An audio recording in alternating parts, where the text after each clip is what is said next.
চাঁদপুরের ফরিদগঞ্জ পৌরসভা বাজার ও বাসস্ট্যান্ডের ইজারা কার্যক্রম সুষ্ঠুভাবে সম্পন্ন হয়েছে।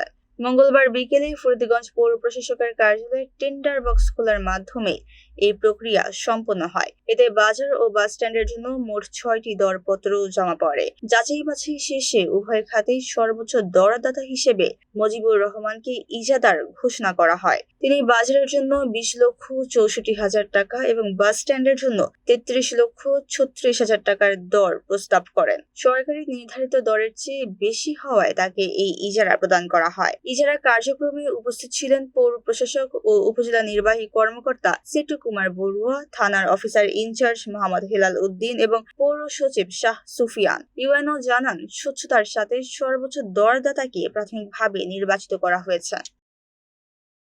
আমাদের ফরিদগঞ্জ বাজার, এটা সরকারি মূল্য ছিল ২০,৬৩,৮০০।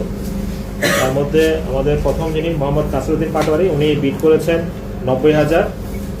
তারপর আমাদের মুজিবুর রহমান, উনি বিড করেছেন ২০,৬৪,০০০। এবং ৩ নম্বর যিনি মোহাম্মদ ইসমাইল হোসেন, বিড করেছেন ২,৮০,০০০। তো ৩টি দরপত্র আমরা দেখলাম। দরপত্র দেখার পরে আমরা যেটা প্রাথমিকভাবে আমরা মুজিবুর রহমান, উনি যেহেতু সরকারি রেট থেকে উনি বেশি দিয়েছেন ২০,৬৪,০০০ এবং সব থেকে উনি বেশি দিয়েছেন, সেই প্রাথমিকভাবে উনি পেয়েছেন আর কি, ইজারা পেয়েছেন। মূল্যটা ছিল ৩৩,৩৫,০০০।